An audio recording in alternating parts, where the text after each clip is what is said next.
Hello everyone, আমার গলার ভয়েসটা একটু ইগনোর করে দিও। ঠান্ডা লেগেছে প্রচণ্ড, গলার অবস্থা খুবই খারাপ। তো বেরিয়ে পড়েছি, রেডি হয়ে গেছি একদম সন্ধে সন্ধে আমাদের মসলন্দপুরে মেলার জন্য যাওয়ার জন্য। তো দেখো কেমন লাগছে আমাকে অবশ্যই জানিও কমেন্টে। তো দেখো বেরিয়ে পড়েছি স্টেশন যাওয়ার জন্য। স্টেশনে এসেই দেখি যে ট্রেন চলে গেছে আমাদের ছেড়ে। তারপরে দেখো তাই আনন্দে একটা খেয়ে নিলাম। তারপরে টোটোতে করেই মসলন্দপুর চলে এসেছিলাম, গোবরডাঙ্গা থেকে বেশিক্ষণ লাগে না। তো এই দেখো মেলা, আর বেশ বড় কিন্তু মেলাটা। তো তোমরাও চাইলে আসতে পারো, মসলন্দপুরে ভিজিট করতে পারো।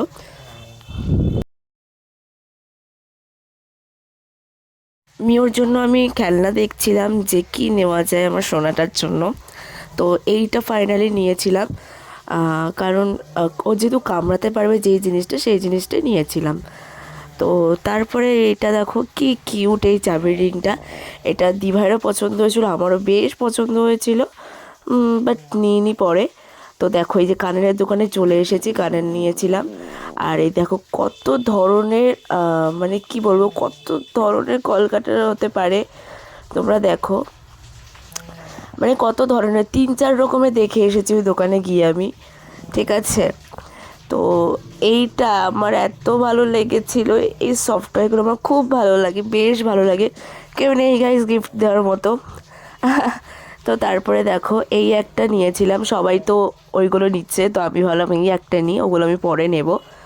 তো দেখো এইটা নিয়েছি, আমাকে কমেন্ট করে জানিও কীরকম লাগছে। তো ওই দেখো চশমার দোকানে গেছিলাম, তো এইটা পরে আমাকে কেমন লাগছে অবশ্যই জানিও তোমরা। আর এখানে এসেছিলাম দুটো ফটো টটো তুলতে। আমি এসব আবার চড়ি না, আমার ভীষণ ভয় লাগে, কোনোদিনও চড়িনি। তো মোমোর দোকানে চলে এসেছি, মসলন্দপুরে এনার দোকানে মোমোটাই খাই আমরা।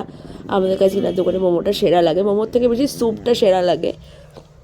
তো দেখো মোমো নিয়ে নিয়েছি, তারপরে খেয়ে দিয়ে সোজা একদম বাড়ি। তো এই দেখো সানগ্লাস, তো কীরকম লাগছে আমাকে অবশ্যই অবশ্যই কমেন্ট করে তোমরা জানিও। তারপরে বাড়ি চলে এসেছিলাম। তো বাড়ি চলে এসে তারপরে মা যে একটা দিল, এটা একটা বিস্কিট। তো এটা খেয়েই ব্লগটা এন্ড করছি। তো টাটা বাই।